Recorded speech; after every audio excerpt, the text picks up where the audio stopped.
Untuk mendapatkan informasi terkini seputar kebakaran hutan dan lahan di Kota Palangkaraya dan sekitarnya, kita tergabung dengan korespondensi Indonesia Yogi Prayoga. Yogi, bisa Anda informasikan kondisi terkini di sana? Saya melihat masih ada kabut kebakaran hutan dan lahan di sana, dan Anda berada di salah satu kawasan yang memang sepertinya terjadi adanya kebakaran. Mungkin Anda bisa informasikan kondisi terupdate di sana, Yogi.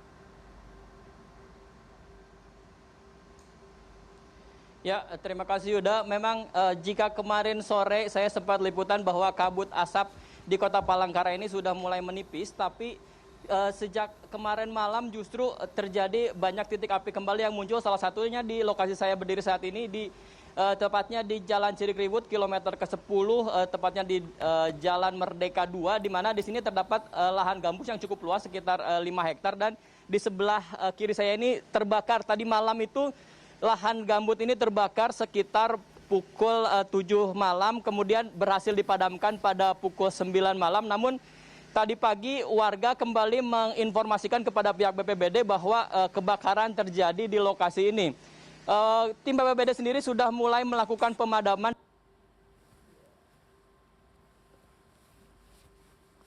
Sumber air di sini cukup sulit, namun tadi sudah beberapa tangki kendaraan sendiri didatangkan untuk membantu mensuplai. Kendaraan sendiri didatangkan untuk membantu mensuplai air. Sementara ada pula sumur bor yang memang disediakan ataupun dibuat oleh tim BPBD sendiri untuk melakukan atau mempermudah proses pemadaman. Sementara di lokasi ini sendiri memang angin bertiup cukup kencang, membawa partikel-partikel api sehingga mudah sekali api itu bergeser ke beberapa titik yang kembali membakar lahan tersebut. Dan di sini itu lebih mengkhawatirkannya lagi bahwa lahan kebakaran ini sendiri sangat dekat dengan rumah warga.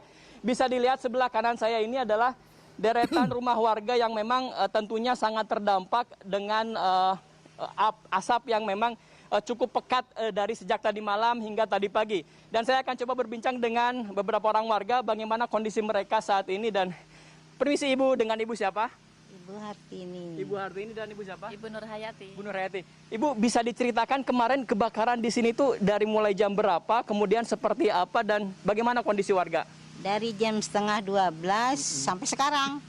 Sampai sekarang? Iya, hari apa itu? Hari Minggu. Oh, dari hari Minggu Ibu? Iya, hari Minggu.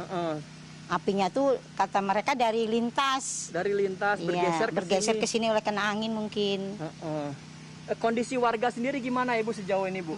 Sesak ya Pak ya, sangat sesak, terus mata juga pedih, nggak enak lah rasanya. Iya. Tapi sejauh ini aktivitas warga seperti apa Bu? Ya sangat terganggu Pak dengan kondisi yang seperti ini. Iya.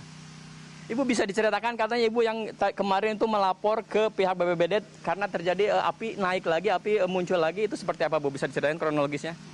Kami melapor lagi karena ternyata walaupun sudah disiram ya kemarin, tetapi masih ada lagi nih Pak percikan api yang malah semakin ke sini, semakin mendekat ke rumah-rumah warga ini Pak. Jadi kami kan melapor lagi biar supaya minta tolong disiram kembali, mudah-mudahan cepat mati apinya. Oke Ibu, terima kasih, jaga kesehatan, tetap pakai masker ya Ibu ya. Ya memang sejak hari kemarin lokasi ataupun titik api kembali bermunculan di lokasi ini, dan data dari pihak BPBD sendiri sejak hari pertama ditetapkan sebagai darurat kebakaran hutan sendiri sudah ada sekitar 29.000 titik api yang muncul di Kalimantan Tengah ini. Sementara untuk hari kemarin saja di hari Rabu tanggal 26 muncul sekitar 4.000 titik api dan menghanguskan lahan sekitar 127 hektar. Yuda. Ya, kalau kita bicara dampak dari adanya kabut asap pasti berpengaruh terhadap saluran pernafasan warga atau warga bisa terjangkit ISPA.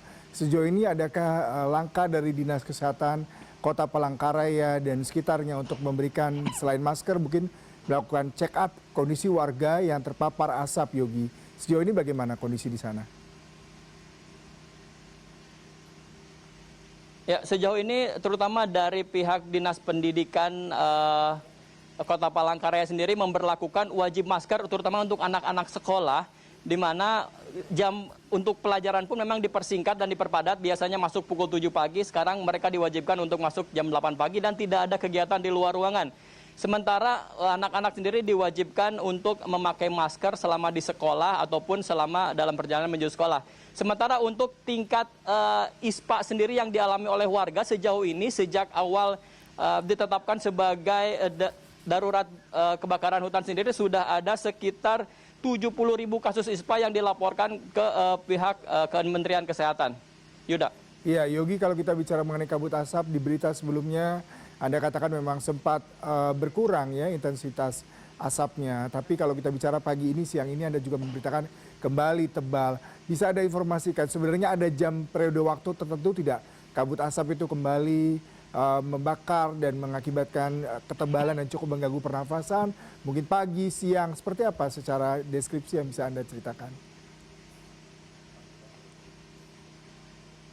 Ya, betul Yuda. Mungkin jika menjelang sore hari itu kabut asap itu justru menghilang ataupun tipis dirasakan oleh warga, sementara kabut asap sendiri sudah mulai kembali turun itu sekitar pukul 8 pagi sudah mulai menebal karena memang biasanya titik-titik api itu muncul ketika siang hari di mana angin sudah mulai bertiup kencang, panas dari matahari pun mempercepat proses pembakaran lahan dan itu menyebabkan kabut asap sendiri mulai muncul. Biasanya periodenya itu dari sekitar pukul 9 pagi hingga pukul 3 sore kabut asap tebal muncul di kota. Sementara untuk sore hari ke malam hari biasanya sedikit lebih menipis, sedikit lebih meringan dan warga biasanya melakukan banyak aktivitas di luar ruangan.